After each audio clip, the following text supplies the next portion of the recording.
We go out in the field. We've been all over this country in the last 2 years. Standing Rock. I've been with you. I've been with you since Standing Rock. Wow, you got me on right now. We're doing it, baby. We're going to South Bend. It's time to show the real Mayor Pete. In 100 days, they tore down 1,000 houses in 100 days. Thank you, whether it's Standing Rock or Flint or everything else you do.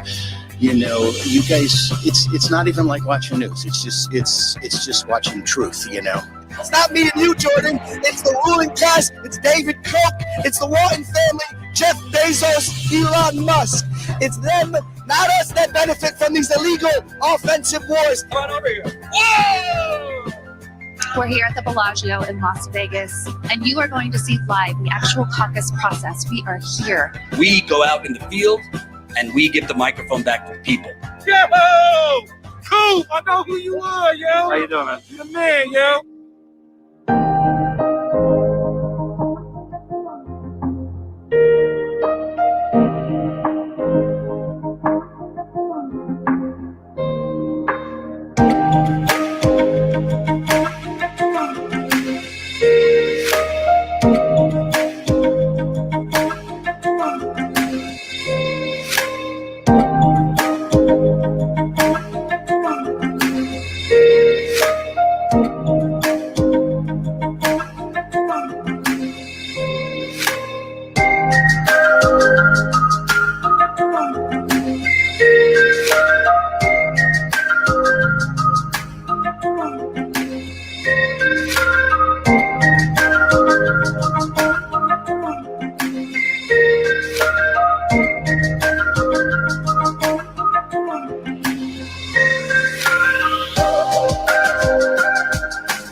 Unmarked pills, okay. Ooh, essential oils, purification. Oh, peppermint, la la la. Love it. I am worried about Jordan, testing positive. He doesn't have any breathing difficulties right now, but he definitely has a cough that's been really bad and that's been hurting his chest.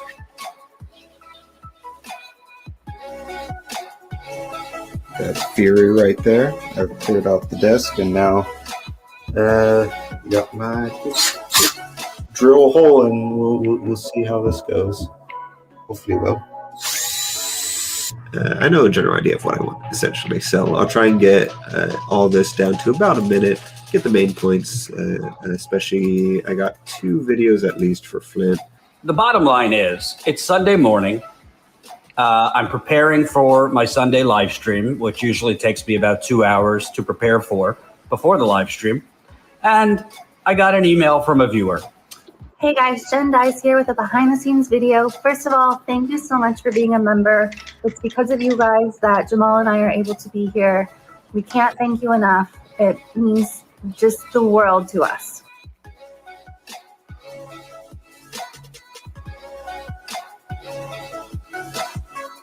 Millions and millions of people have been laid off. Millions more have had their hours cut. We're kind of living in a quiet, silent depression. What do you call 45 million people filing for unemployment? $1,200 in 3 months makes no sense. Makes absolutely no sense. Everybody should be paying attention to what's going on because this is happening in every county, not just Louisville, Kentucky. And that's why the world is like, wait a minute, enough's enough. And one thing I do know is if you're not sitting at the table, you are on the menu. And it seems like we continue to be on the menu. I don't want to have to lose everything that we worked really hard for. We've been struggling for 5 years, and then we finally got everything together, and it just instantly went away. Literally driving across the country during the pandemic, talking to people, finding out what's going on. There are people such as yourself and other people that are telling the true story of what is happening. All of these Black people have been assassinated by police in this city, and none of them have been brought to justice. People don't really care about those things in places where, you know, we're not New York, we're not Chicago, we're not Minneapolis, we're Louisville, Kentucky. If somebody calls you screaming for help in 911, they never treated her. They never came to her apartment, nothing. Vote. Vote and do what's right in your heart because change comes from within. So as long as your heart is pure and you're doing what's right, that's what matters.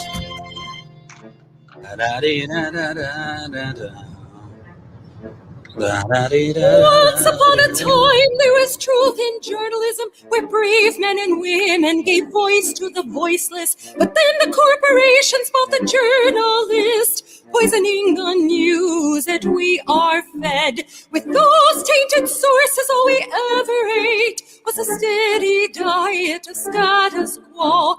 This hijacked narrative hid the truth of mass suffering, injustice, and corruption throughout our land. Status quo, status quo, status quo, status quo.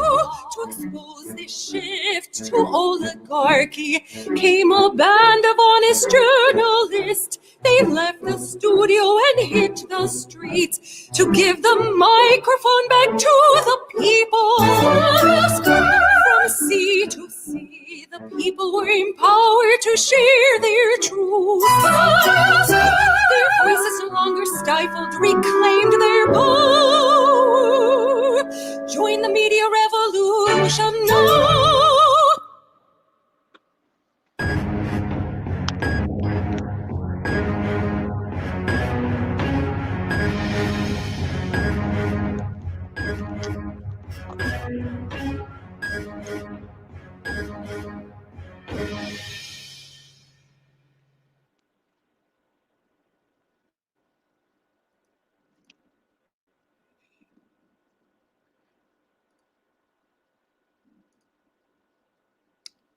Hey there, Jordan Sheridan, live. It is Wednesday, March 3rd, 2021. I don't even know what year we're in.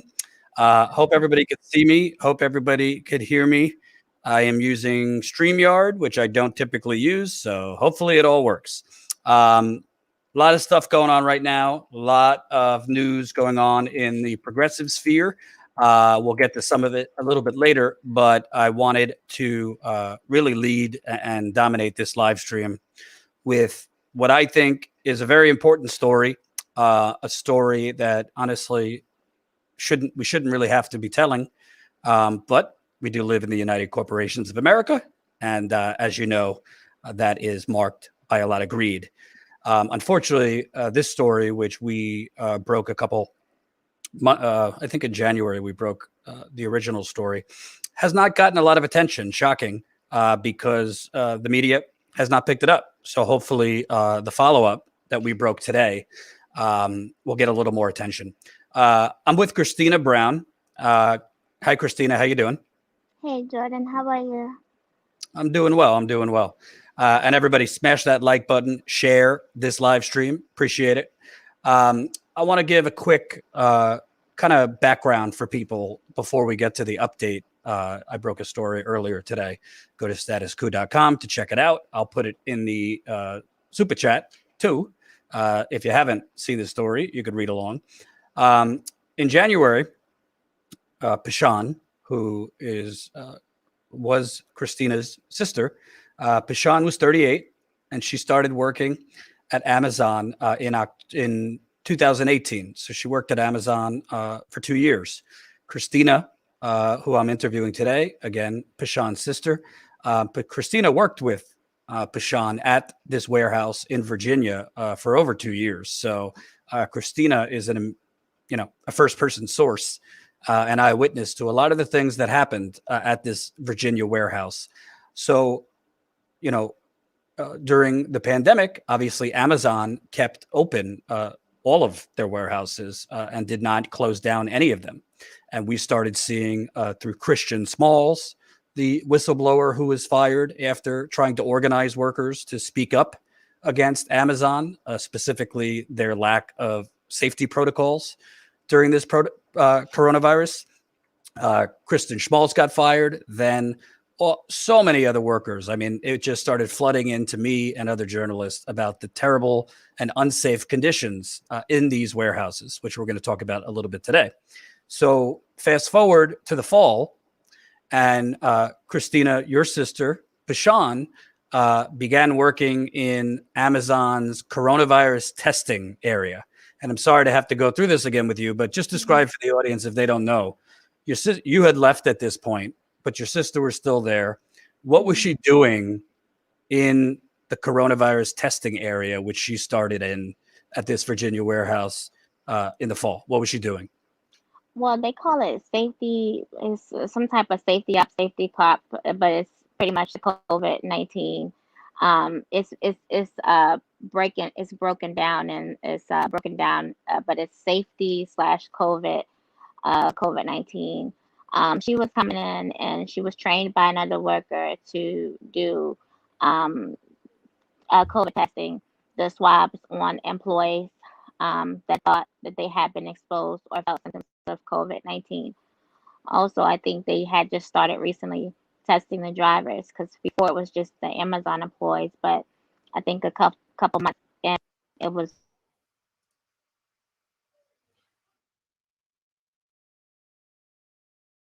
so pretty much she was trained from another employee to do COVID testing, the swab employees and Amazon workers, whoever was in the warehouse who felt that they had been exposed or had symptoms of COVID. So, and she went, so let's be clear. Your sister, and my understanding, other people working in that warehouse, they, who probably didn't make much more than $15 an hour. Mm-hmm. Did your sister have any medical training to be involved with coronavirus testing? Was she a nurse, a doctor, anything? No, she was not a nurse or doctor. She had a degree in human resources, but other than that, that was it. She was never went to medical school. She wasn't even a health aide, a CNA, none of those such. So she was administering COVID nasal swabs, and there are other workers at the warehouse who have told you they saw her testing coworkers. Amazon, to be clear, and we'll get into this a little bit later, Amazon won't touch this story. They will not speak with me on the record. They will not answer any questions pertaining to Pishawn's death. They will not explain on the record what Pishawn was doing in this COVID testing area. They will not answer whether she was or was not administering the tests herself. They will not answer why does Amazon, which if you don't know, in 2020 reached $1 trillion as a company, $1 trillion market cap. why Amazon had workers involved in coronavirus testing rather than doctors, nurses. They won't touch it. They originally said, we'll speak with you off the record. I told them, I'm not going to talk to you off the record. And then they continue, they won't touch it, likely because the national media is not picking this story up. So they're just hoping it dies. That's why they don't want to comment on the record, frankly, because, could be some legal. Nobody's not talking. No one's not talking about it. And what's the most upsetting part about it is that I want people to understand it's not anybody no one's not bashing Amazon. We're just stating the facts. And the facts of this is that she worked at Amazon for 4 years. She wasn't a fly-by-night employee. She worked at Amazon through the whole pandemic until the day she died in the COVID testing department. She worked at Amazon Monday through Thursday from 9 a.m. to 6 p.m. COVID testing employees. And at the end of the day, if I had my own company, and I'm not talking about if I was a millionaire, billionaire, trillionaire. If I had my own company and I had an employee who worked to the day she died and dropped dead, and that was in a department, in a facility, doing something she had no business doing, I would be concerned. I would want to know. I will reach out to say, let me see what happened. Let me clear my name up. Let me clear my company's name up. Jordan, you have your own business. You have your own company. If a reporter or a journalist came in there and where you work at, where you record at, and dropped dead or passed out, wouldn't you want to know what happened? Wouldn't you want to know? Absolutely. So at the end of the day, no one's not talking about it. And I want to just say facts. The facts is that no one in that building is not doctors. No one in there should have been, should be, should never been have COVID testing anyone. At the end of the day, my sister was not a doctor nor a nurse. She was a simple Amazon worker who started off as a driver and who worked her way through every shift in that warehouse. And I don't know if they watch, if they're looking, but I just want Jeff to know that my sister loved working for your company before everything happened. She loved working for your company. She came in early. She stayed late. She loved working for your company. She worked every shift in that warehouse. And there are multiple shifts in that warehouse. She worked every shift in that warehouse. She worked from 9 a.m. to 4:45 in the morning. She worked the driver. She worked shift.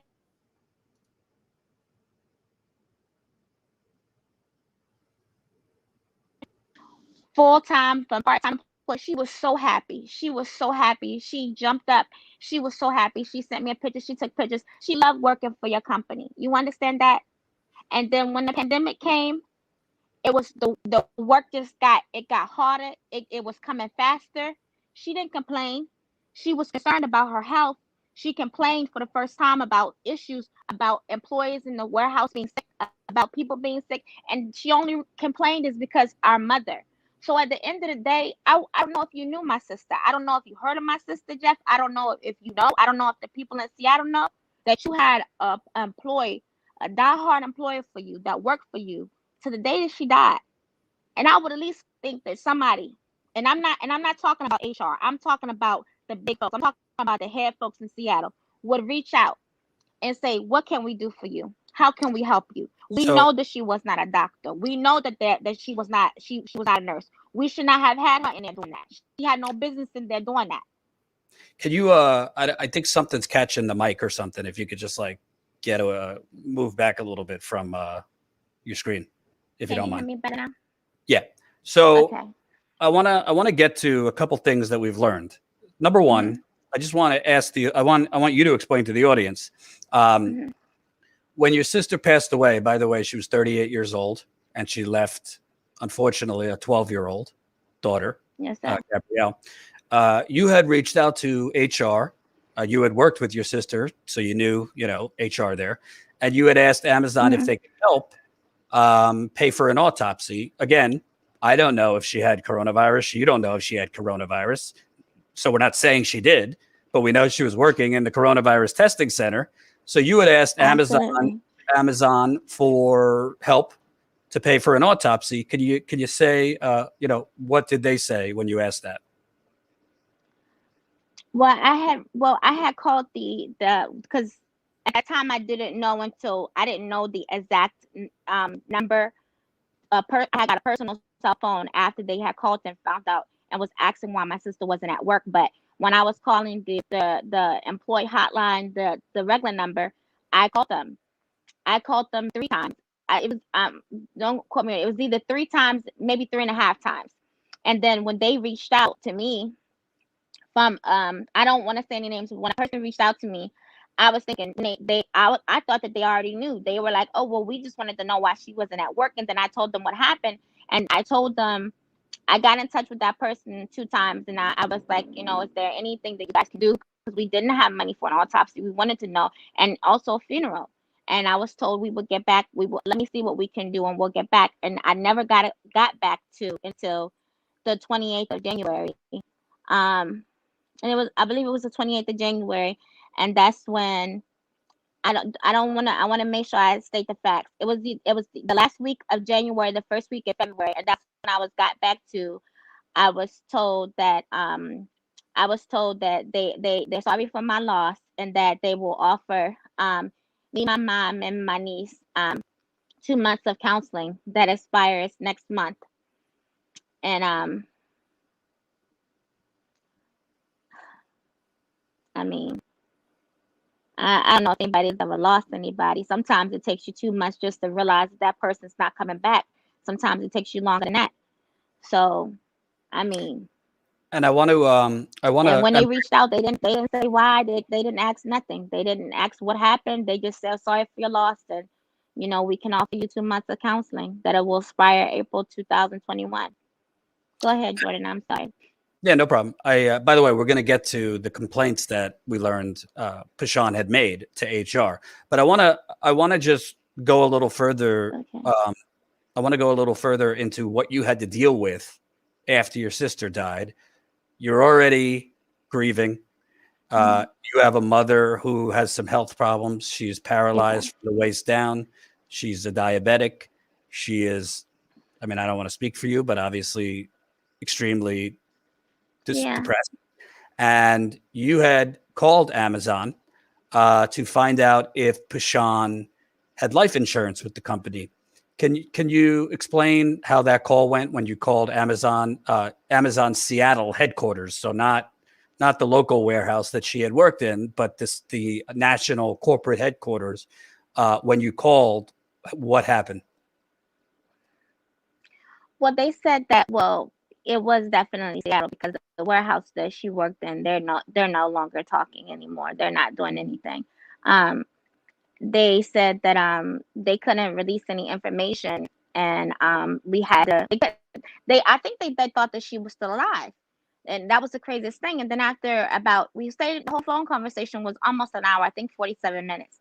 I think that they thought she was still alive, and then when we explained to them what happened, then they said that they needed a next of kin. And I said, well, that is me. And they said that I was down for emergency contact, but also my niece was. And I said, well, she doesn't have anything to do with this. So they proceeded to, I was ready to hang up the phone. My mother, on the other hand, who wanted to see it through, she had them, my niece got on the phone, and they proceeded to ask her questions that she didn't know. She doesn't know. She knows, her mom's birthday, but she doesn't know the year her mom was born. She doesn't know her social security number. She didn't even know hers. They were asking her all of these things, and she had just got frustrated. And How we old had is just talked. How old is your niece? She's 12 years old, and we had just talked to the counselor about not putting her in situations to where right now she's still trying to compress things. We all are. If I can't even compress it as an adult, how can she? To not put her in situations to let things go with the flow. So that was traumatic for her, and she broke down. And after that, she broke down. Her whole day was over, and this happened, I think, at 12 o'clock noon. So And I Amazon. was explaining to them. I just want to be clear. Amazon corporate in Seattle asked your 12-year-old niece to get on the phone and provide her mother's birthday, social security number, and the date that she died, even though you had told them you are her legal guardian and she doesn't know that information. Absolutely. and that was against the law to speak to a child, to speak to a minor who you can't do that. I am her next of everything. There's already been paperwork, everything established. So why would you? What does she have to do with anything? And that upset me. I was upset for that a whole week, because at the end of the day, it's about her, and it's about having her get through this the best way that she can. Because, you know, I know it's not a second that don't go by I don't think about my sister. So I know she thinks about her mother every day, all day, all day.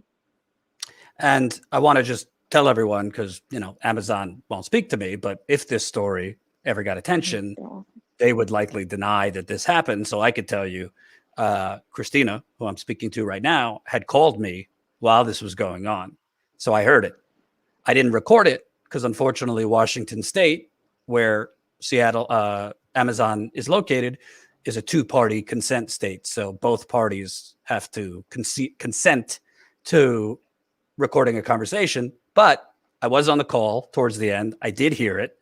I did hear the Amazon corporate headquarters person explain to you that this is our process, which really doesn't make sense. I mean, common sense. Why would you ask a grieving 12-year-old to get on the phone and give this information about? Well, yeah, that day was a whole action movie, because we had actually got hung up on 4 times that day.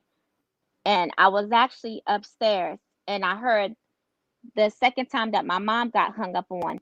That's when I came down, because I told her, just forget it, leave it alone. At this point, it doesn't matter. Like, we have to, it's just let it go. You see what's happening, you see what's going on, just let it go.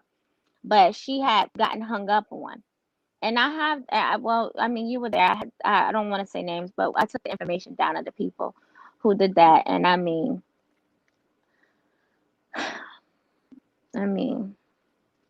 So let me rewind a little bit. So now that we've established, and everybody share this live stream. Honestly, I don't know if you know this, Christina, but literally every live stream that we do that has the title Amazon in it, the YouTube hides.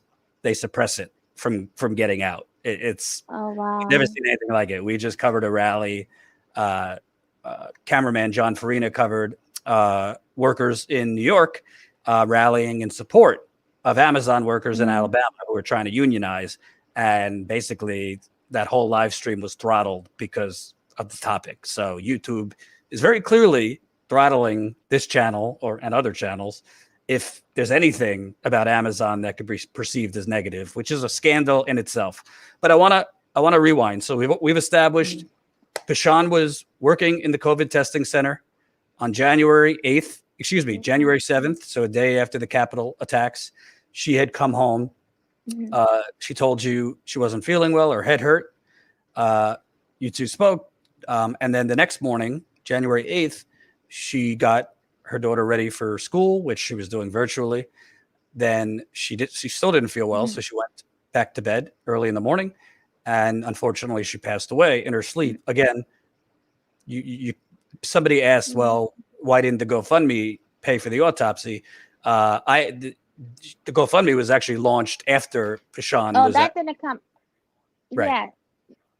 Yeah, that didn't come till afterward, and that didn't come till afterwards. And I want people to understand this: is that at the end of the day, I had a million things going on, and I had to make the best decision. And that day, my sister passed. My mother and my her child didn't see her. I asked them. It was very important for them to have for us to have an open casket so that her daughter and her mother could see her. The GoFundMe didn't come until 3 weeks after my sister passed. And at the end of the day, I want people to understand that when somebody dies, I don't know if they haven't been embalmed, that you don't have that much time. Like I pushed it as much as I could push it. I pushed it as much as I could push it for her to even look. The GoFundMe didn't come till after the fact. And after the fact is that didn't come till after the fact, till after, and what was there also helped with the funeral. But no, there was no autopsy. I asked them 3 times for help. Even for in a position to allow me to pay something back. So at the end of the day, that didn't come till after the fact. And we're talking about a life.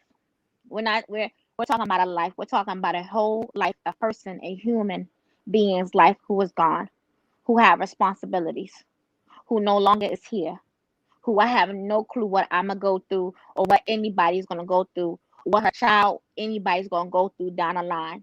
So my thing is this is that like it's no amount of money in the world. It's no amount of money in the world. That is, I want people to understand. I want people to really, really think here. If you've ever lost a loved one, if anybody's ever been in charge of getting a loved one dressed for the corner, getting them out of the house, calling a funeral home when you have not that much time. Also to mention too, after somebody is deceased, it's only so many days that you have. If anybody understands that, then they'll know, like, we're not, oh, let's just wait, like, you know, no, we're not millionaires. We don't have to, where a person is celebrities, sometimes they're 30 days before they get buried. No, we were on a, lose somebody, God forbid somebody lose somebody, and see how much time you have when you don't have a cent, when you don't have a dime. See how much time you have to do something, to get something together. So no, to answer the questions, that didn't come till after the fact. So I want to rewind. And again, if you came to this late, I'm talking to Christina Brown. She was the sister of Pishawn Brown, who tragically passed away at 38 a couple months in January.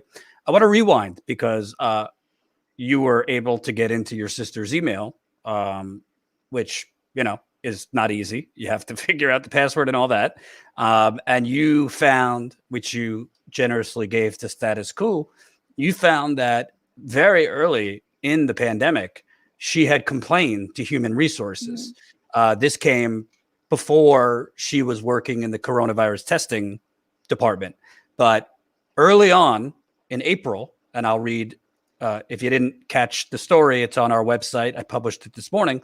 I'll read for the audience the first email where Pishawn had complained to HR on April 8th, 2020. 2,000 over 2,000 Americans died. This was, of course, almost a year ago. They died from coronavirus. Your sister emailed HR and asked, is the warehouse going to be professionally cleaned and sanitized? An HR official responded 11 minutes later that Amazon had, quote, implemented enhanced cleanliness and sanitation protocols across all facilities. The spokesperson offered a list of mostly non-enforceable measures the company had taken to ensure safety during the pandemic, including social distancing of 6 feet 2 meters from others at all times, and providing face masks in limited quantities for employees. Other items HR told Pishawn were being implemented included Amazon taking employees' temperatures on a daily basis and prohibiting workers from shaking hands or other physical greetings. I don't know what your sister was thinking at that time, but I assume that answer wasn't enough for her. So she responded that same evening. So what you're saying is that Amazon will not be closing the warehouse and having it professionally cleaned and sanitized. The next day, April 9th, HR responded very matter-of-factly, DDC3, which is the name of the warehouse, is not closing. They told your sister that it was being professionally cleaned and sanitized by our cleaning crew, and that Amazon was monitoring CDC, World Health Organization, and local health department guidance. So I want to ask you, because you worked in the warehouse at this time, what they say that there was social distancing. They say they were giving out masks. They say it was being professionally cleaned. Can you explain, because you were there, are those things true? Jordan, people didn't start wearing masks in Amazon, I believe, until I think everything got shut down March 13th. I want to tell you that I don't think the masks didn't come until they were mandated. I want to say I honestly want to say closer to possibly May, possibly. No, was it cleaned? No, we had a cleaning crew that quit during the pandemic, and then they hired another cleaning crew, and they were just wiping down the walls. Nobody was ever near the walls. I don't want to interrupt you, but you had told me for the story, the cleaning crew that quit was almost all African American, and then they replaced them after they Yes. quit with a predominantly Hispanic cleaning crew. They were all Hispanics, Jordan. It was no they were all Hispanics, 100% Hispanics. And they cleaned And the walls. They cleaned the walls. They cleaned the bathrooms. If you ask me, did they clean the carts, the devices, um, the rails? Where we were, no, they weren't. They weren't allowed where we were. It was. We'd be happy if somebody threw up on the floor and they were able to clean that up. so So I want to explain, because obviously people aren't in the warehouse. okay. They were cleaning. They were cleaning the walls, the floors. That's nice. But the core equipment you and others and Pishawn were using to move products on the assembly line. So we're talking about the carts, the trays, that obviously your hands are on all day. This is a virus that could be passed through hands. They were not going anywhere near. They weren't cleaning the trays, the carts, or any of that. Those were never cleaned, and I can't speak on if it's done today, but they were never cleaned. They were never cleaned. Because we're not by the walls. You're not packaging or loading items and stuff on the wall. Those are on the carts. Those are on the tables. Those are on the shelves. Those are on the decks. And you and other workers, and I believe Pishawn, had asked them, your supervisors, for them to clean the carts and those things. And what did they tell you?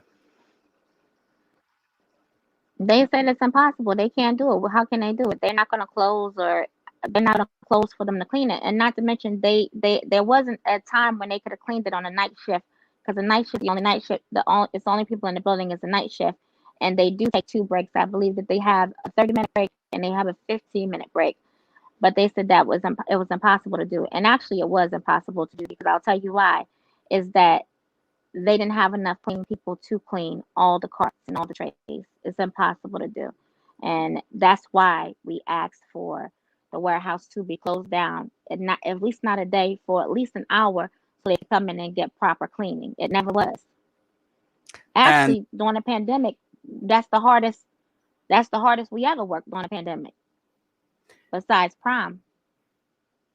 And what's amazing to me is you guys are basically asking them to close down for a few days just to, like, a deep clean. No, we just for an hour, because we know it wouldn't be for a few days, just for an hour at least, just for an hour. And they said no because they didn't want to lose money. Yeah, that's not happening.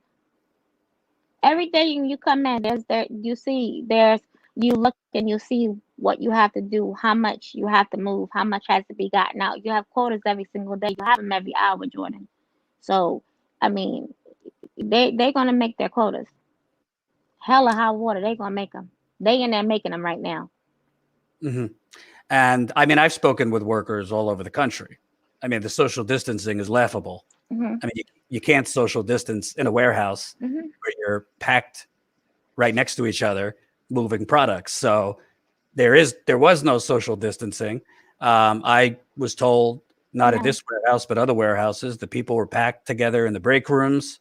That people were coughing. People are in there nose to nose, cheek to cheek, and I'm talking about both cheeks. I'm talking about butt cheeks and cheeks. Everybody's in there packed together.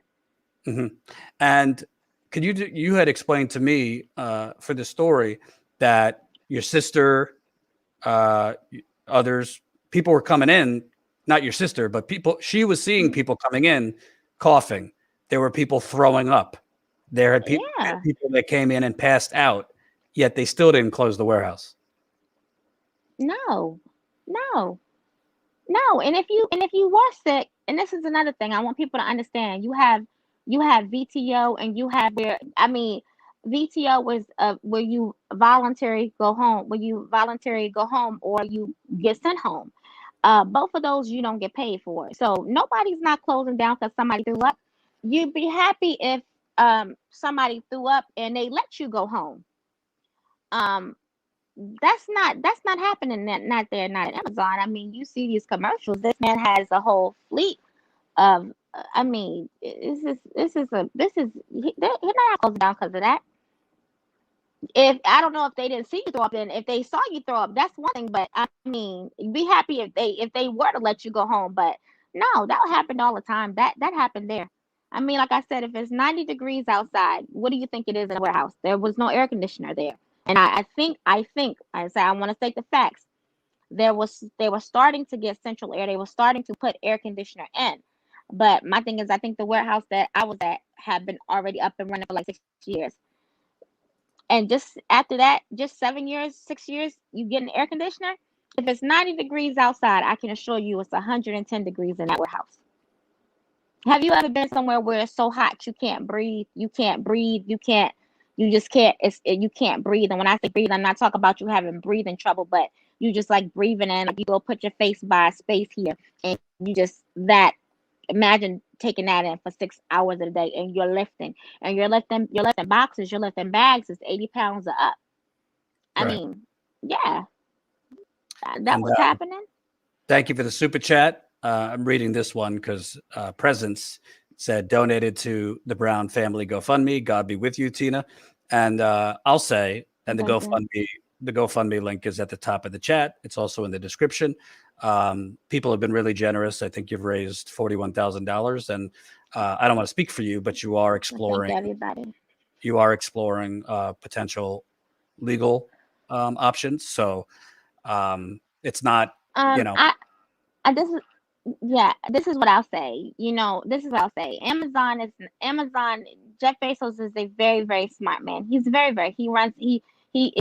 a very smart man. He's got a very, very, very smart worldwide business company. Nobody is not going to be able to take Amazon down. Not me and not you. And that's not what I'm trying to do. I'm trying to state the facts. I'm trying to state the facts that my sister worked at Amazon. She was not a fly-by-night employee.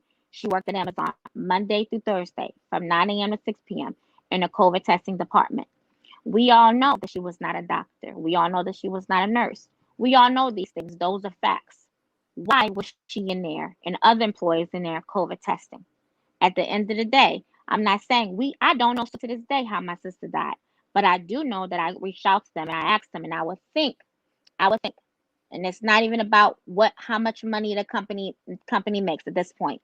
If something happened to somebody in your business and your place of establishment, I would at least think that you would want to know what's going on. And then now let's move on to your business and establishment, how you are worldwide, how you are a multi-trillion-dollar company. I think the cheapest autopsy that I have found was $7,700, but to get her there and to move a deceased body, I think altogether 10, 12,000. What is that to you to clear your name to say, well, you know what? She was a good employee. She did come in here and work for me for 4 years. She worked everything in here. She never said no. I got her employee record. I got her human resources record. She was an outstanding employee. What is that when you are a trillionaire? What is that? What is that to you? Especially when we work for the company and we know what you make in an hour. So let's go from the facts to better, more facts. This is that at the end of the day, she worked at Amazon from Monday through Thursday, 9 a.m. to 6 p.m. And she was a COVID tester. And she was that. And I will tell you something else too. She's not the first person who died at Amazon, but she is the first person who died that worked as a COVID tester at Amazon. I want everybody to do the math. She was not a doctor. She was not a nurse. She did not work at a hospital. She did not sign up to do COVID testing. She signed up to be a night sorter at Amazon.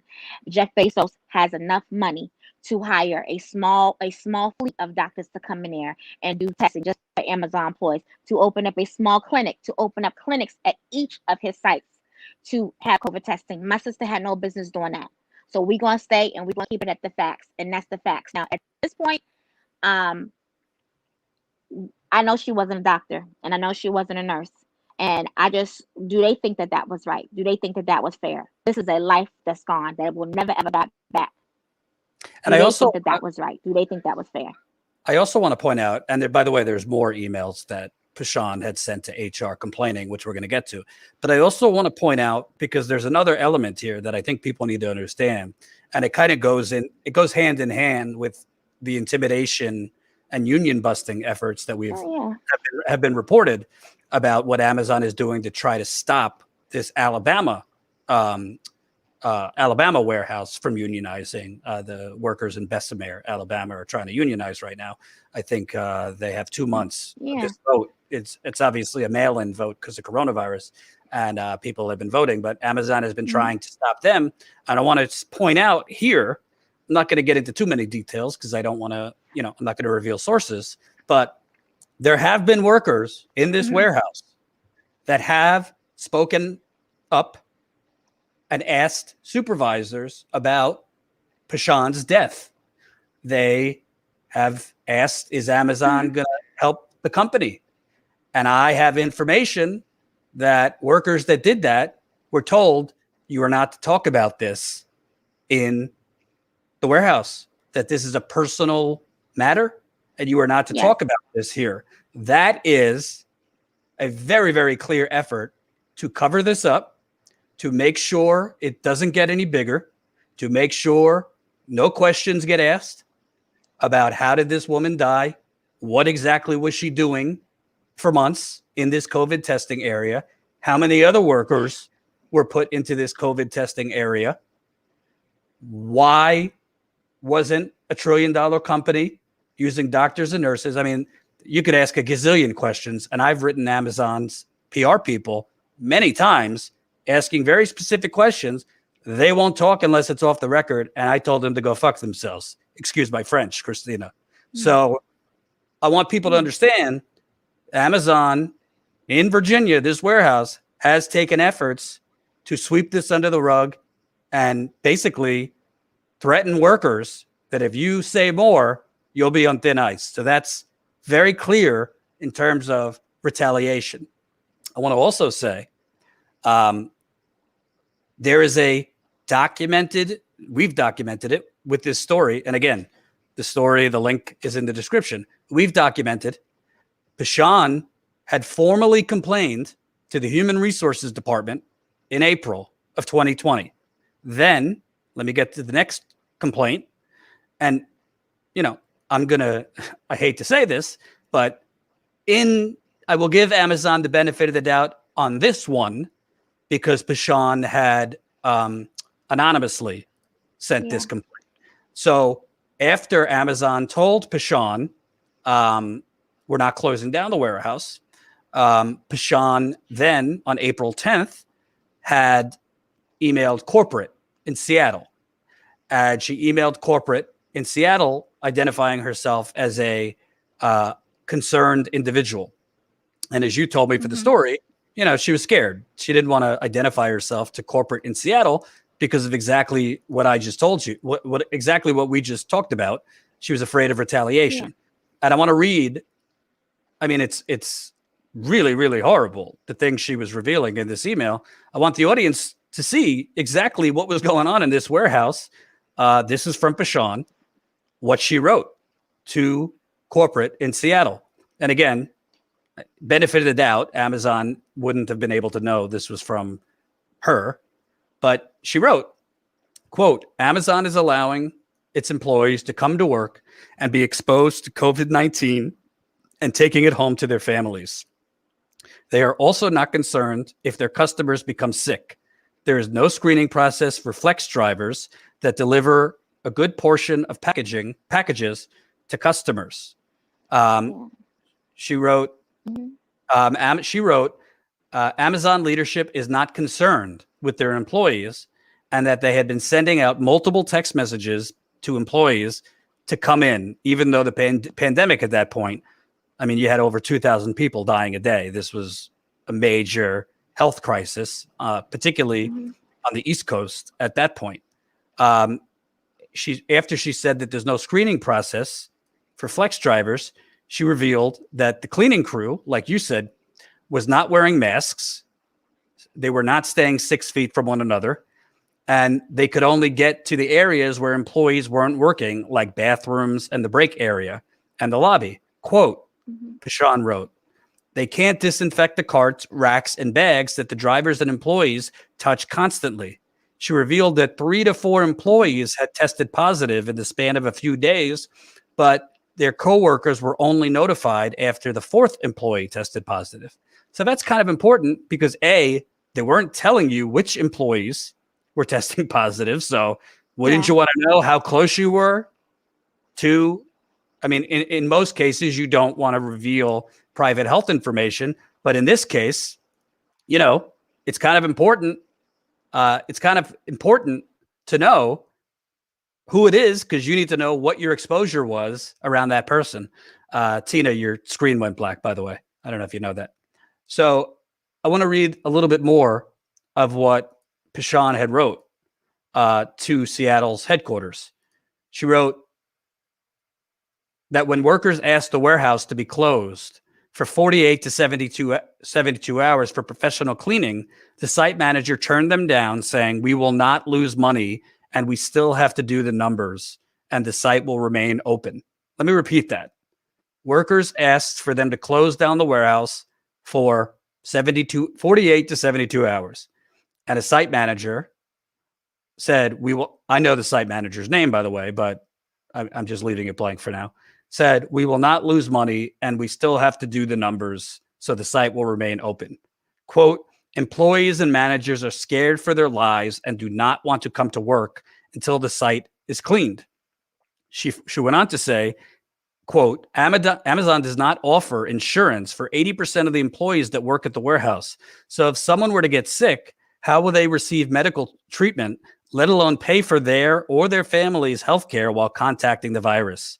She concluded the email saying Jeff Bezos has more than enough money to make these sites safe for his employees and customers. So again, to be fair, I got you back. Although I don't know if your light went off because your screen's kind of black. But to be fair, she said that, you know, she wrote that anonymously because she was afraid of retaliation. But that email is certainly telling what's going on. We're asking you to close down the warehouse. They're saying, no, we're not going to lose money. She's saying they're not cleaning the stuff we're using all day. So hand-to-hand contact, these carts move employee to employee. They're all touching it, right? At that point, you told me they were prioritizing hand sanitizer for the customers that were ordering it before giving it to the employees. Yeah, we had ran out of hand sanitizer. We had ran out of hand sanitizer, and what I had said, a couple of, we wanted to know why can't we get it before it goes out? Like, I mean, this is Amazon. Like, even when they run out of water, sometimes in the summer, like, hello, like, why are we out of water? We're in this warehouse at 90 degrees. I'm sorry, at 100 degrees. Why don't we have water? How can you run out? This is like, it's just stuff like that. I just don't. But I want to make that point very clear. They were prioritizing hand sanitizer for the customers ordering it before giving it to employees. Yes, absolutely. Did you know how much hand sanitizer was costing? And it wasn't about the issue with the money, but I mean, at that one point, a small bottle of hand sanitizer you would pay, and I'm talking about small size like this, probably like $8, $10. So yeah, I mean, yeah, we were out of that. We were out of that. I want to say for at least maybe 2 months. So I want to move forward. So we already have established on the timeline, beginning of April, Pishawn formally complained to HR that, are you going to clean the warehouse? HR basically sends a list of mostly non-enforceable things that don't keep anybody safe. Suggestions, providing masks, but it wasn't mandatory. Social distancing, even though worker after worker says that wasn't happening. Then she had emailed anonymously HR in Seattle, explaining, Amazon doesn't care about their workers. We're scared to death. We asked them to close down the warehouse for 48 to 72 hours to clean. A supervisor said, no, we're not going to lose any money. So I want to move forward then to May 2020. Still, the virus is raging all over. At that point, it's spreading to the south. It's spreading west. So in May, explain it to me, word got out in the warehouse that there was a worker who had coronavirus that was still there working, correct? Yeah. So you were leaving your shift as Pishawn was arriving. And I mean, I guess you informed her that there's somebody sick in there that's working. Yeah, I think that they were on her shift, and of course I told her, because at the end of the day we gotta protect mommy, and other people were talking about it too, and I mean, she wanted to go say something. She thought that it was just that she wanted to go say something, and they said they will look into it. But the person was still there. He stayed there. He worked there. He didn't leave. So again, I don't know who the worker was, but Pishawn went in. You were still outside because you were leaving your shift. She confronted a supervisor asking, why is this worker still working if he's got coronavirus? And I have the email.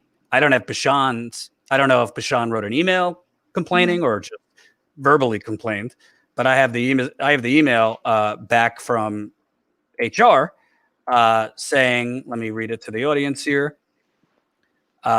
This is May 30th. So about over a month after Pishawn's first complaint.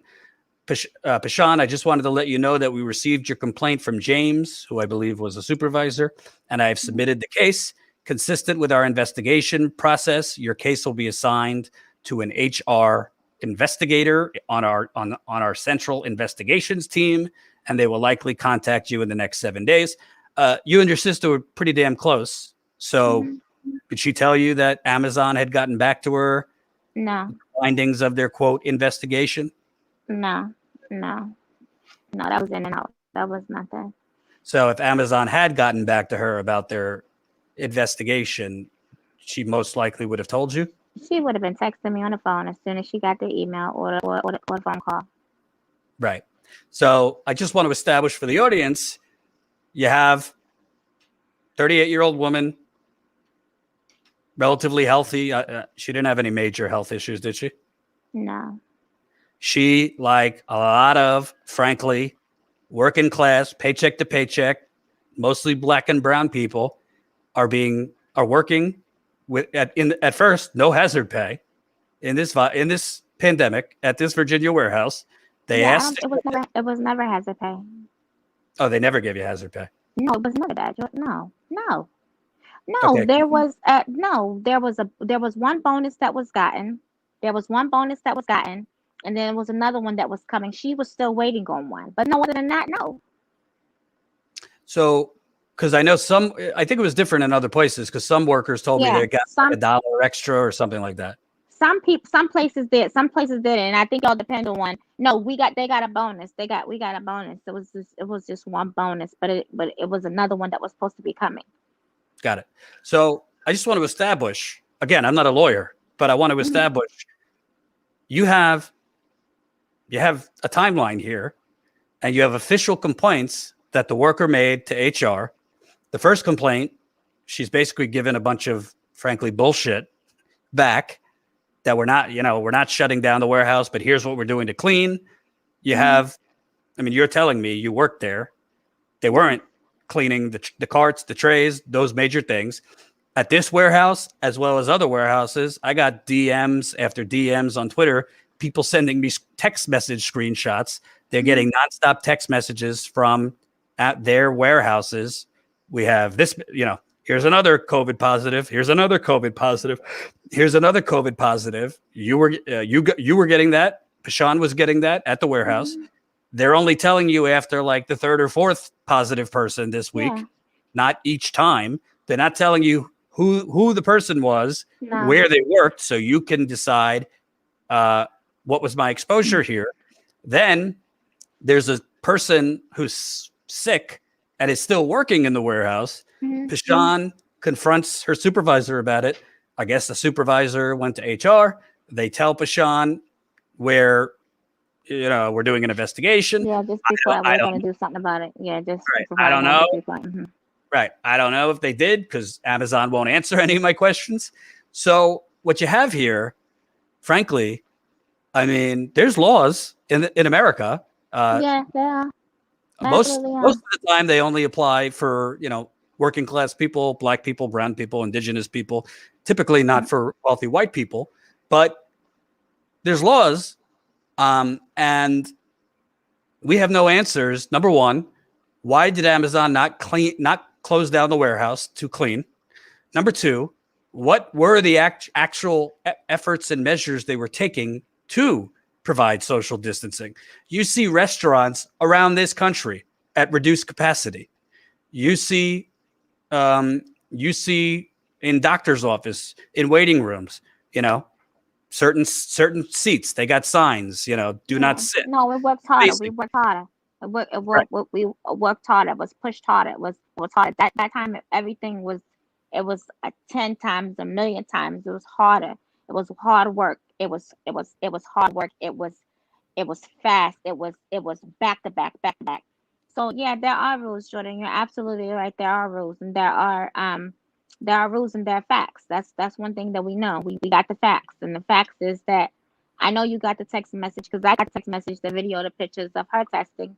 We got all that, and the facts. We know she wasn't a doctor, and we know that Amazon is one of the most powerful companies out there. Look at how everything's and nobody wants to take the story. Nobody wants to talk about it. Nobody wants to talk about a life that is lost. A life that is lost. It was whether it was a doctor that worked at the hospital or a nurse. We understand, God bless them. God bless their soul. Nobody signs up to go to work and possibly die the next day. The end of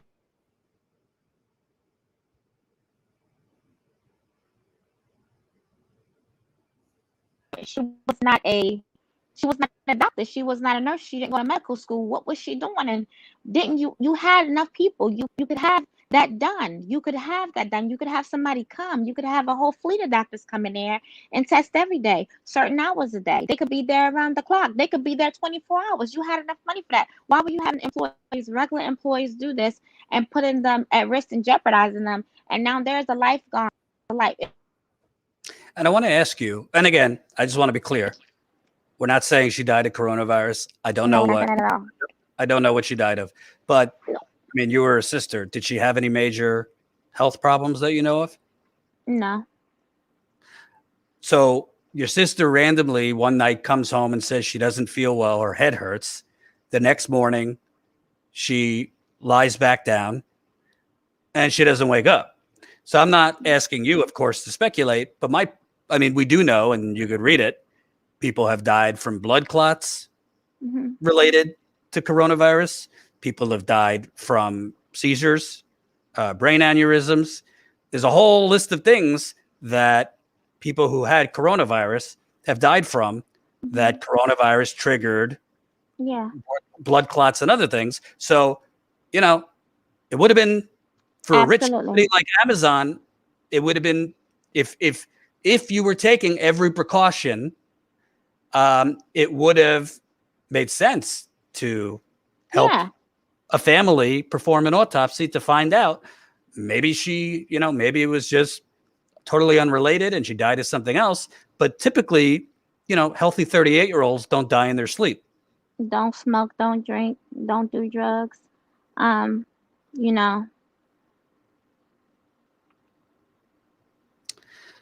So I want to ask you, and I'm sorry to, I just want the audience to understand because unfortunately this isn't getting the attention it deserves. And by the way, they do have a GoFundMe. Christina is now the full guardian and caretaker for Pishawn's 12-year-old daughter. She's also the sole caretaker of their mother, who's paralyzed from the waist down and has other health issues. Christina has her own children. So, this is unfortunately a major life change that she did not want and is going to cost a lot. So, obviously it's tough times for everybody, but if you got a couple bucks, I encourage you to support them.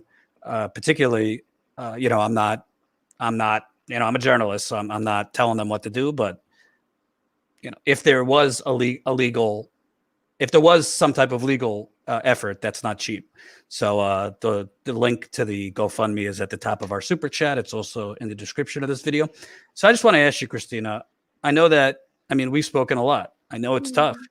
Tell me about your mother. She's really been struggling. Obviously losing a child is hard enough, but I understand she hasn't been eating. No, I don't want to get emotional on the phone with you, Jordan. Some days when you call me are good and some days are bad. And I want to, first and foremost, I want to thank you because You like I said, I didn't know you from Adam and Eve, and you reached out to me. And if you don't call, there's days when you text me, at least if every other day. It's not 3 days that don't go by. You don't text to check and see how we're doing, and I really appreciate that. That means a lot. It really does, because I know you have a million and one things going on. It means a lot. Thank you so much. Thank you to Chris. Thank you to Frank. Thank you to Danny and his team. Everybody who reaches out. I don't want to slaughter the girls' names, but Danny, you know who you are. I think he's probably on here. And all the girls, they reach out. They always text. Chris, Frank, Sean, Casey. I want to thank everybody, and I appreciate everybody for donating. Everybody for the emails, for the just texts. Thank you so much to everybody. It means so much. My mom is not doing well. She is very, very, very, very depressed. It's a deep depression. It is to the point where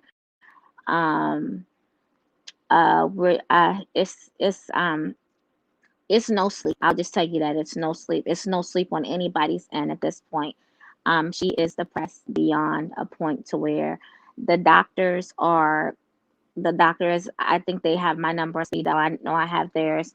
They're calling three, 4 times a day. She is now, I can't say she's eating. She's taking liquids. She's taking liquids. It hurts. I mean, it's that was her baby. That was her baby. That was her baby. That was her baby. And she never ever, Pooh and my mom lived together. She never left home. She never left home. I couldn't wait to leave home.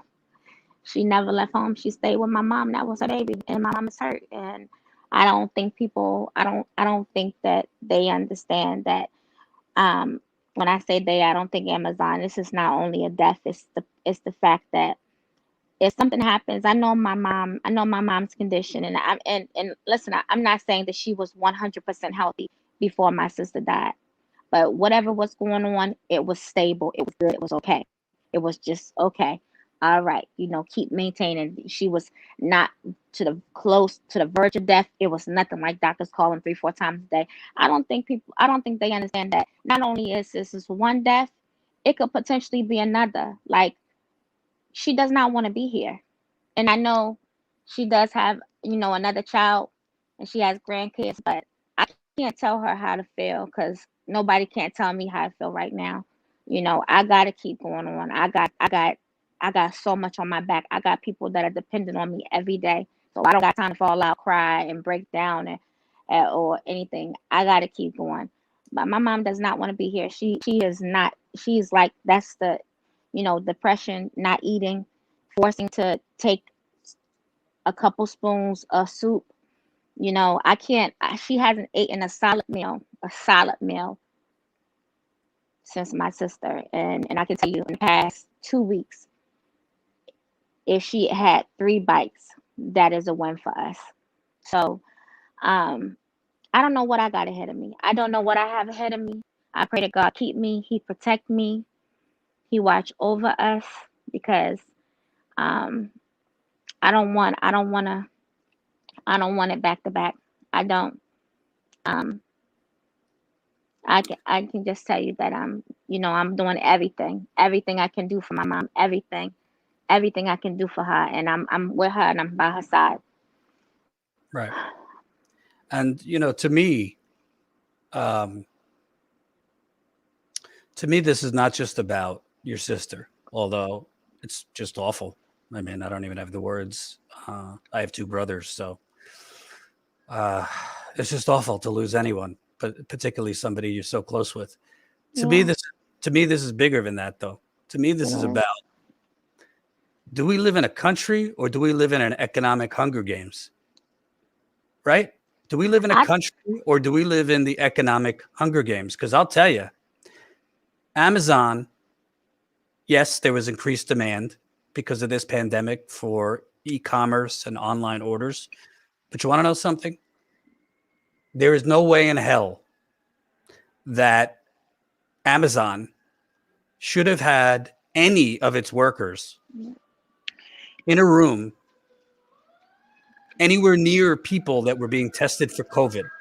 Secondly, is Amazon should have had, if they were doing COVID testing of their workers, it should have been done in a clinic, offsite, with nurses and doctors doing it, because God knows they could afford it. Third, Amazon should have reduced the amount of workers they had there, so they had true social distancing, and sent them home and paid them because they have the money to do it. Amazon and paid the workers that were in the warehouse a lot more for risking their lives. Fourth, and I think most importantly, what is Amazon hiding? You're not saying that, I'm saying it. What is Amazon hiding? Because I'll tell you, I've been doing this for a long time, and I know how this works, and I know how damage control works, and I know how spin works. And when you reach out to a corporation, to their PR people, and the immediate thing that they say, I'll talk to you off the record, they won't talk on the record because they don't want any legal liability. Let me explain to the audience. Let me say that again. They will not speak on the record, not just Amazon, but a lot of corporations. They won't. There's two types of responses. They'll either say, I'll talk to you on background, which means you could use the information, but you can't say, just say on background from like an Amazon, somebody affiliated with Amazon, or off the record, and you can't use it. On background, typically PR people are just trying to feed you a bunch of bullshit and hope that you'll just reprint what they tell you. Most journalists do that. They just repeat bullshit that corporations tell them. Off the record, in this case, there's no reason that you will not answer the questions on the record unless there's wrongdoing here. You tell me if it's not true that Pishawn Brown was administering coronavirus tests to her coworkers. What I mean by that is nasal swabs. If that's not true, then Amazon wouldn't you be immediately come out and provide the evidence to debunk me, to put egg on my face? I would. Absolutely. If somebody was saying that me, Jordan, had workers conducting nasal swabs and I knew that was a lie, I would be out immediately showing that's a lie. So there is smoke here. They won't talk on the record. The only thing they would say, and I'll read this to the audience, the only thing that they would say for this story was, let me find it.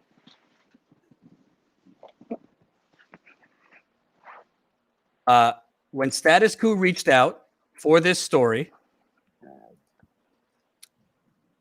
Amazon spokesperson Rena Lunak wouldn't comment on the record. The only thing she would say is your facts and your sources are wrong, but it's clear that you're more interested in telling a preconceived story than an accurate run. So we won't have anything further for you. And allow me, Christina, just for a second to respond to this before I get your thoughts. Number one, what do you mean you won't have anything further for me? You haven't given anything. What do you mean you won't have anything further? You haven't provided anything. You haven't answered one question. Number two, as I responded, if my facts are wrong, please tell me what I'm getting wrong. I'm a journalist, so I want to be correct.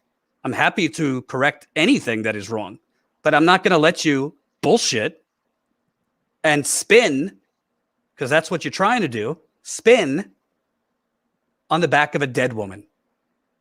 You're not going to do that. Number two, you've had since January, and I know we already know that Amazon fed BS to a CNBC reporter. A CNBC reporter saw the original tweet I did on all this. Got a lot of the CNBC reporter. I guess reached out to Amazon. We got an echo, Christina. Can you check it? It might be playing on your end. It might be 1 2 1 2. 1 2 1 2. Is it gone now? Is it gone now? No, it's not gone. Let me see. No, it's not gone. Let me see. Hold on. Hold on. Two, two, two, two, two, two, two. Can you hear me? Yeah, I hear you. Okay, I didn't hear if you had asked me a question. What I was getting at. Yeah, what I was getting at here is they won't answer any questions, and then they have the audacity to say, your facts are wrong, your sources are wrong. So apparently they're telling me you're wrong. Pishawn's sister is wrong, which would mean you're calling her a liar. That's what they're saying by saying your sources are wrong.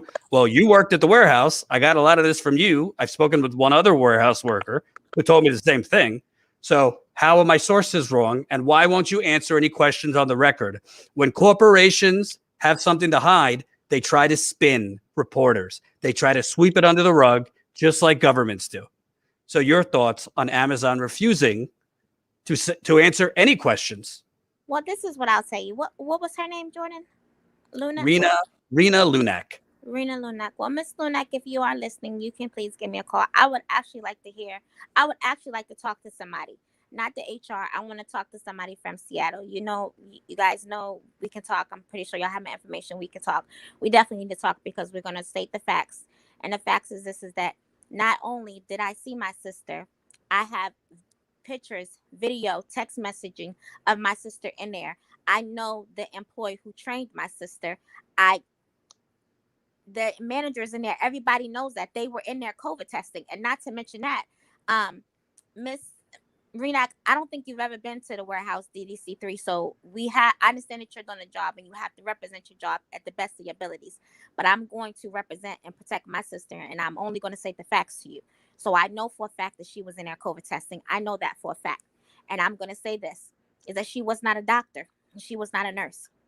She was an Amazon employee, was a sorter who started off as a driver and driving at Amazon and then working in a warehouse. She was not a nurse or a doctor.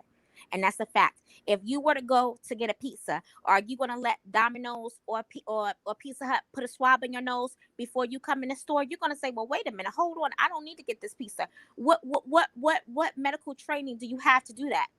Nobody's not going to do that. That's insane. You don't even want the doctor to do that, but they are trained to do that. Why was she in there doing that? Why were they in there doing that? So I understand that she's got to go with the story, but this is a different story. My sister is the first person that worked at Amazon in the COVID testing department to die. She's not the first person at Amazon to die, but she is the first person who worked in COVID testing department to die. And I want people to know that. I want people to understand that this is a lifelong.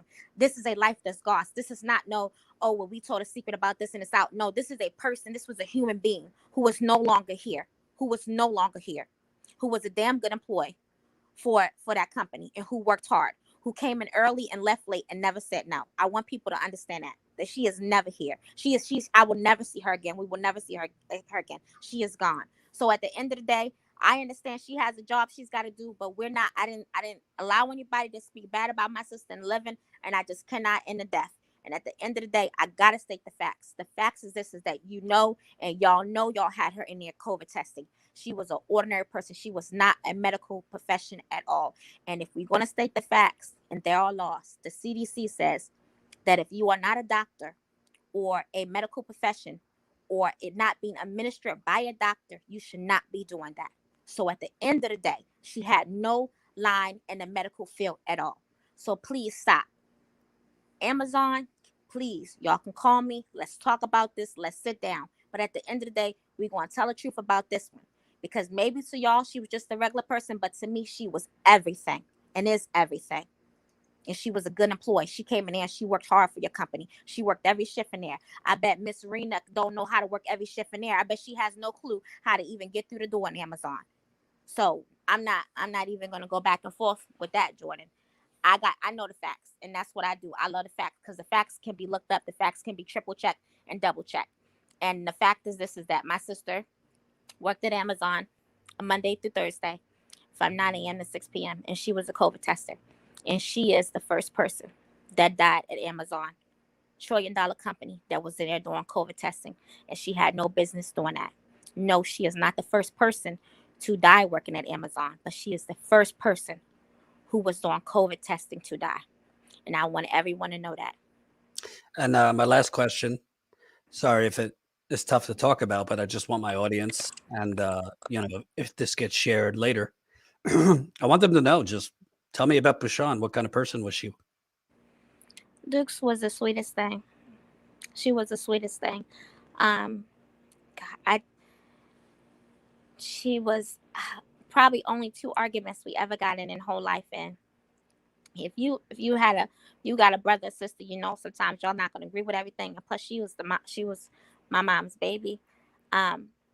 She had my back all the time. She never, even when I was wrong, she never said no to me. She was the sweetest thing. She was a good mother. At one point, she worked 3 jobs. I don't want to get emotional. She worked 3 jobs just to take care of her daughter. And she was, to this day, the most inspirational, inspiring thing. I miss her. She was a hell of a person. She was the best little sister anybody could ever have. She never said no to me. She never said no to anybody. She was a good daughter. Outstanding mother. She was a hell of a cook. And she was just everything. And I would give anything to see her again. Anything. I promised. I spoke at her service and I told her I would love for her to come see me in my dreams. And I made a promise with God that I wanted him to, if I couldn't every night dream about her, I just want to see her in my dreams. I would give anything to see her again. I miss her so much. I think what hurts the most is that I feel like they don't care.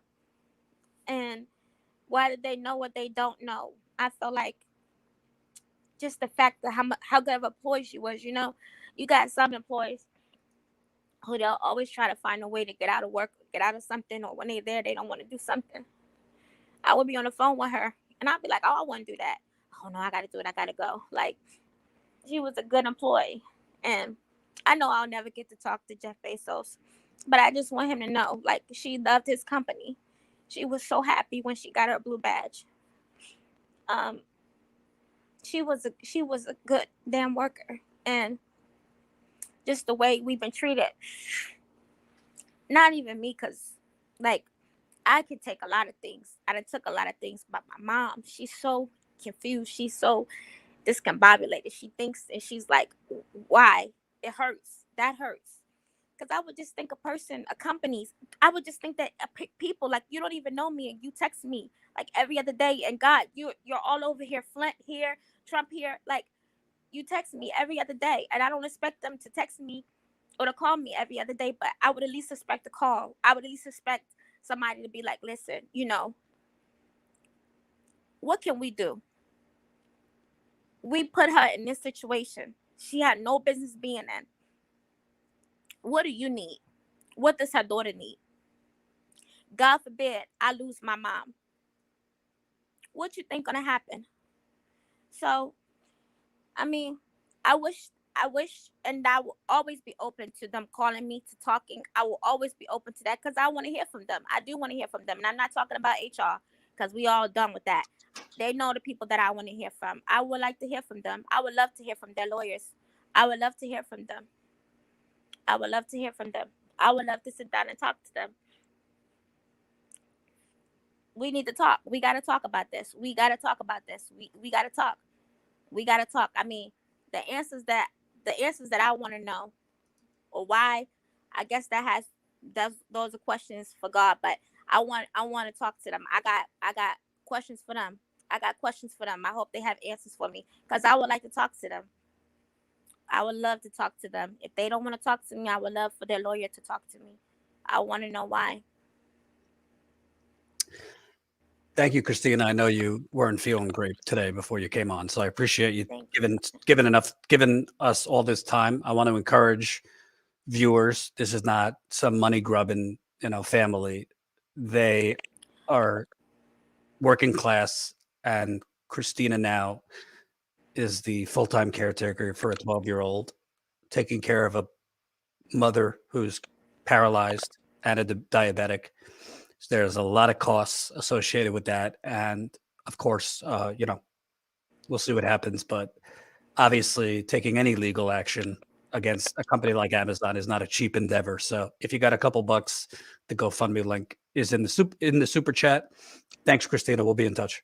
Thank you. I want to thank everybody so much. I appreciate all the text messaging and you guys reaching out, everybody. I want to thank you, Jordan. I want to thank Frank. I want to thank Chris, Danny and his group. I want to thank everybody. Sean, I want to thank everybody for the support.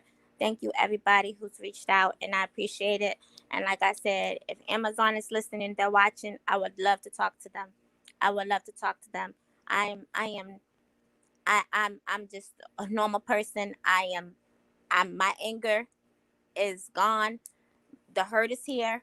I'm a person who is grieving. I'm a person who has lost a tremendous loss. I would love to talk to them. My sister was not a fly-by-night employee. She was a good employee. She worked for your company for 4 years. She worked every shift in that warehouse, and she was a driver. And I would like to talk to you guys.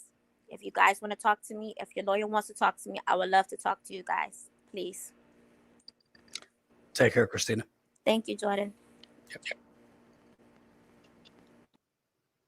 So, again, if you didn't read the story is in the description.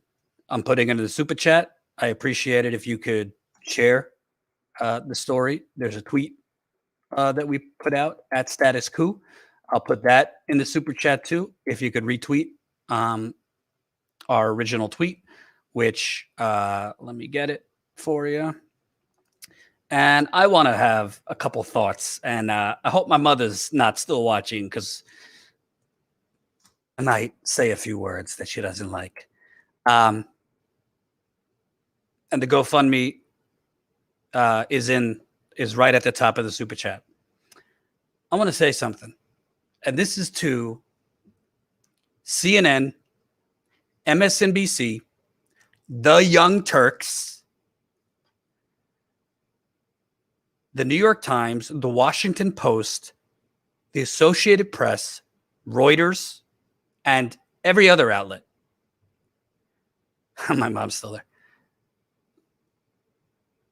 When a worker dies, okay, it's very unfortunate. It happens all over America.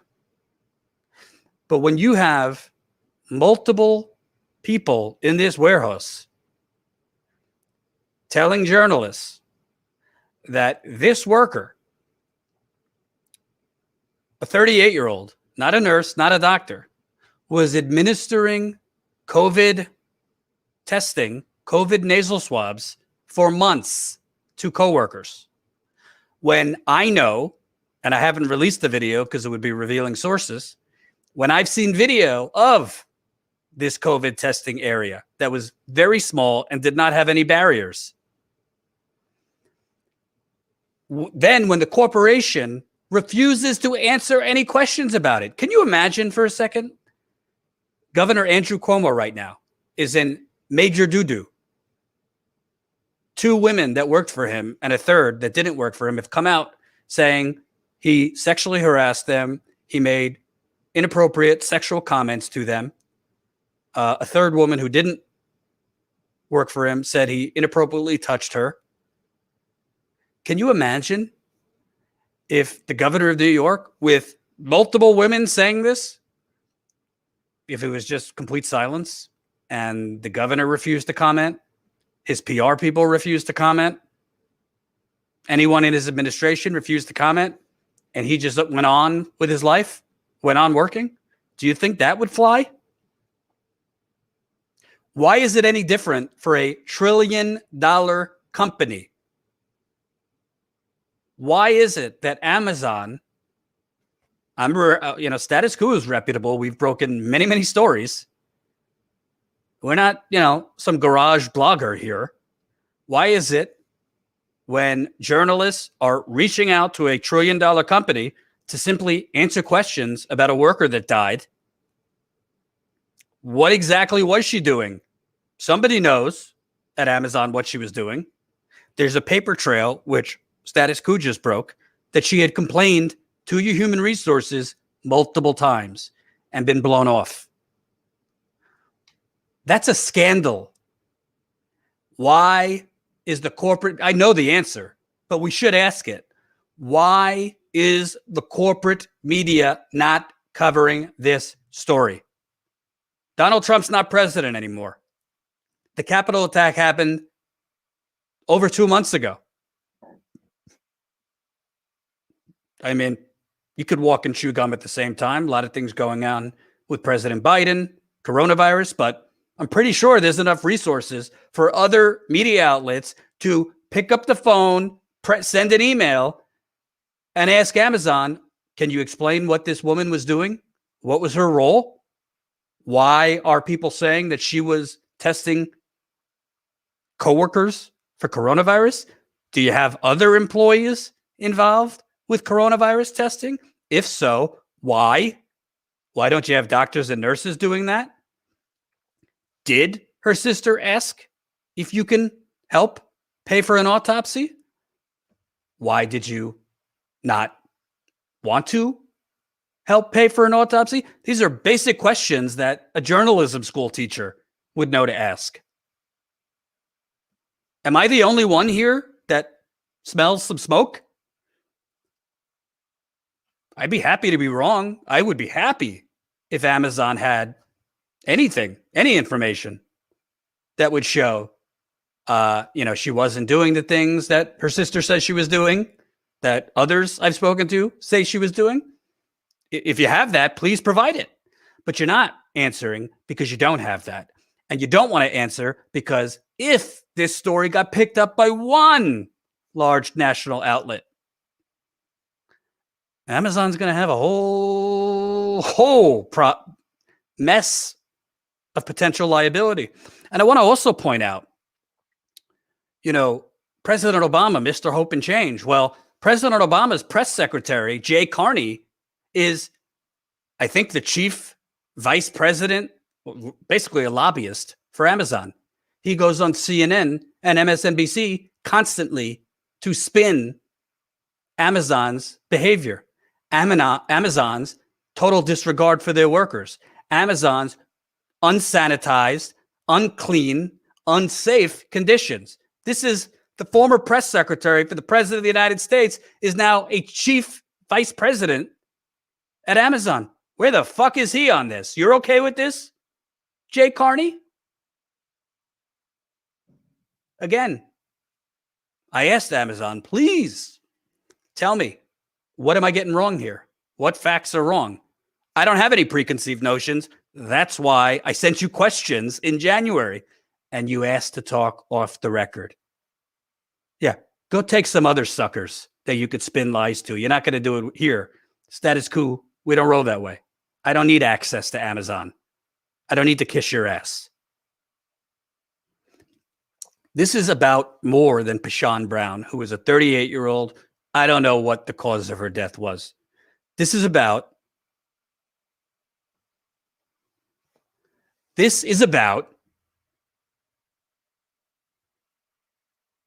do we live in a country, do we live in a democracy, or do we live in the economic Hunger Games where a $1 trillion company says, to hell whether these workers live or die, we got to get out. Amazon Prime orders. Jeff Bezos needs a 26th bathroom in his new mansion. It's been reported he has 25 bathrooms in his most recent mansion. Joe Biden talks about restoring the soul of America. This is the soul of America. That's why I call it the United Corporations of America. And Pishawn's not the only one, by the way. There was just a story that an Amazon worker, I believe in the, where was it? Out west, I don't know the state, committed suicide while at work. Took him 2 hours to send workers home. Let me repeat that. A worker committed suicide. It took them hours to send workers home. I have had Whistleblower after whistleblower after whistleblower messaged me on Twitter and elsewhere during this pandemic, telling me horror stories about their warehouses, lack of gloves, lack of hand sanitizer, lack of masks, sick workers still working. But every couple of months, Jeff Bezos and his PR machine leaked to the press. He's created another foundation. He's created a pre-K program. Philanthropy to distract and cover up from criminal, negligent, homicidal corporate behavior. And here you have, again, she might very well have not died from coronavirus. I don't know what she died of, but I do know, why is a 38-year-old, untrained, yes, black woman being asked to play doctor and nurse? Let's say for argument's sake, she wasn't actually administering the test, which I have sources, including her sister, saying she was. Why was she even in the coronavirus testing center? What was she doing there? Because she was in the center. That much I know. If you're testing workers, great. Why are you doing it on premises with no barriers? I tweeted out a video of their testing area weeks ago. It was from this side to that side. It had no barriers. It was literally right next to the break room and right next to where workers were working. No barriers. They said 10 years ago, if you're too big to fail, you're too big to exist.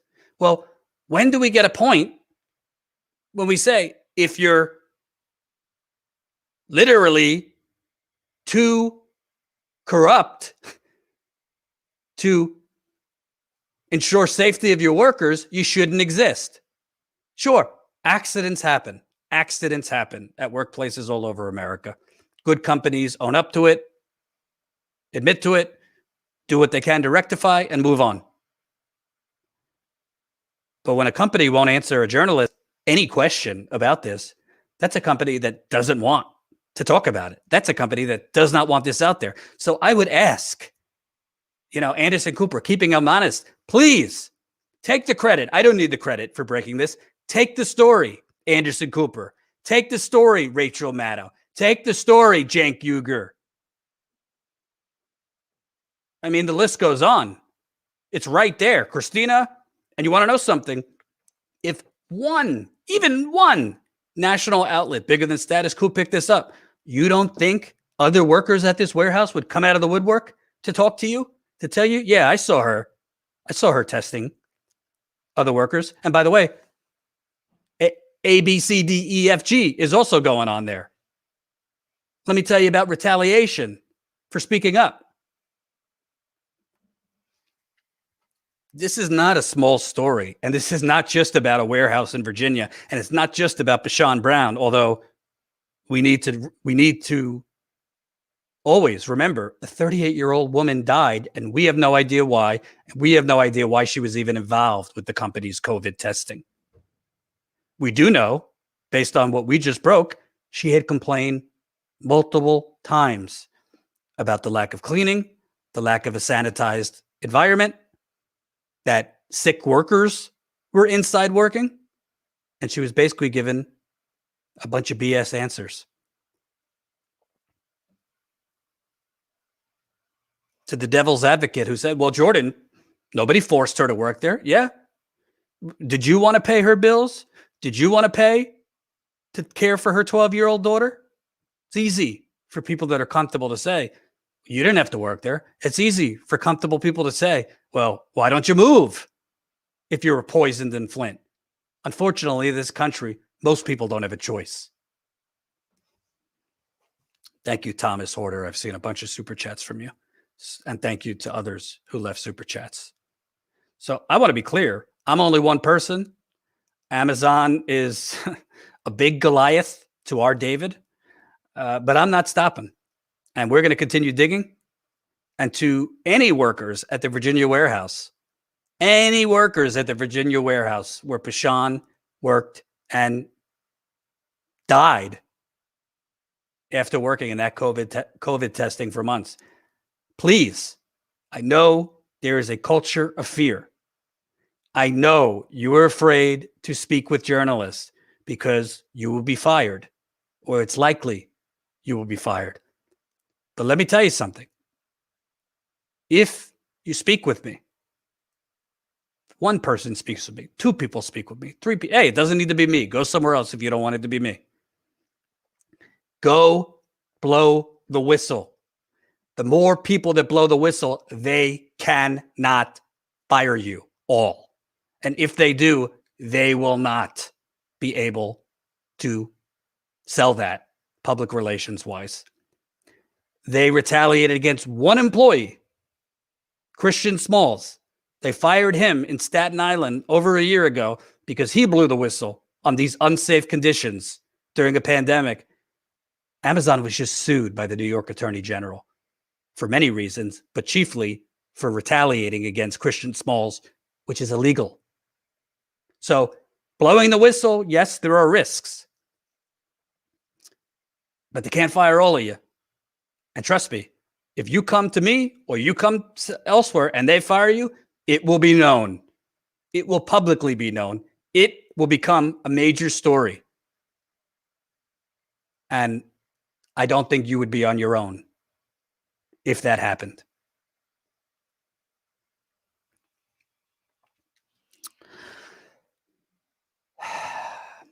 Read the story, share the story. We tweeted this story. Last time I checked, it had a lot of retweets. We're almost, we got 840 retweets. So I would love, unfortunately, nowadays, sometimes you get other outlets to pick it up if they see it's been shared a lot. So please, if you're on Twitter, please retweet the original tweet. We have a long thread outlining what's in the story, including her multiple complaints she made. Here is the tweet. Please retweet it. I would kindly ask you, if you can, consider signing up as a Status Quo member for $5 a month. Your membership helps us break these stories. Your membership helps us investigate these stories. Your membership help us cover stories that no one else is covering in the field out there, not just pontificating from a studio. The link to join, statusquo.com/join. And I would encourage you, if you can't, you can't. But if you can, this family is going to need financial support. This family is going to need financial support. They've been fortunate. They've raised over $41,000 from many of you supporting. I have reason to believe that there will be a lawsuit here. So I hope if you have it in your budget, in your heart, do what you can. I just put the link in there. A couple more updates. A lot of people have asked. Unfortunately, Jen is still struggling with coronavirus. She's trying to work through it as best she can. She works as best she can, whenever she's feeling up to it. Most of the time she's sharpest in the morning, and then her fatigue, which is a symptom of coronavirus, long haulers. She starts feeling sick in the afternoon, fatigue, low grade fever on and off. So definitely, she's doing her best, and, she's trying to work through it, but, everybody's human and she's not feeling well. Let me read a couple super chats. Thanks, Sam, for sending. Aegis Epoch, $5. Your amount and messaging will be public. Thank you. Not a super chat, but worth noting. Okay. Angie Hebel. One thing I noticed is on my computer on the side, my subscriptions, it's not showing Status Quo is live with the red signal. It usually does, FYI. Angie, let me tell you something. YouTube is working overtime to throttle the hell out of this channel. They've done it repeatedly over the last 2 weeks with live streams, particularly a live stream John did covering covering workers in New York City who are rallying to support Alabama Amazon workers who are unionizing. I think it took us 20 minutes just to get over 100 viewers. This channel has 108,000 subscribers, and it took us over 20 excuse me. Yeah. I think it took over 20 minutes to get over 100 viewers. That doesn't happen organically. They are literally in live streams that have Amazon in it, suppressing. That's a scandal in itself that a tech company would be suppressing journalism to defend that is critical of a fellow tech company. But that's America. CNN won't cover it. MSNBC doesn't care about this censorship, this suppression. None of them do.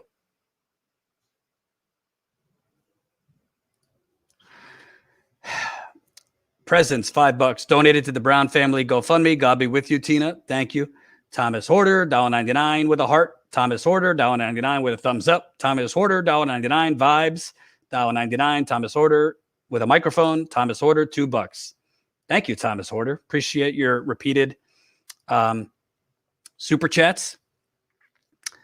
And so I've gotten to Jen. 2 other PSAs. I won't be live for a few days. I'm on deadline to finish another story. I think you're going to like this next story. So I won't be live until next week. I believe Tina's going to try to go live tomorrow. If not tomorrow, she'll be live Friday. Yeah, we're working. We're being suppressed. We're throttled. We're being throttled, suppressed, but we're still fighting, and we're still trying to get these stories out. Thank you for watching. Thank you for supporting. Please, if you can, share this story. Share, retweet the tweet. Again, we're almost at 1,000 retweets. I know it sounds stupid, but the more traction you get on Twitter, the more likely it is that the story might get picked up by other outlets. So please, retweet if you can. And yeah, we'll keep going. Sorry that I'm not going to be able to cover any other stories. I'm working on a major story, and I'm probably going to be working till 10 o'clock tonight on this other story because I got to get this story out ASAP. But thank you. And remember, we can only grow as far as you take us. If you're not a member, please consider $5 a month. $5 a month. Statuscoup.com/join. Statuscoup.com/join. Thank you, Sam, for working the live stream chat. And I will see you guys next week. Peace out.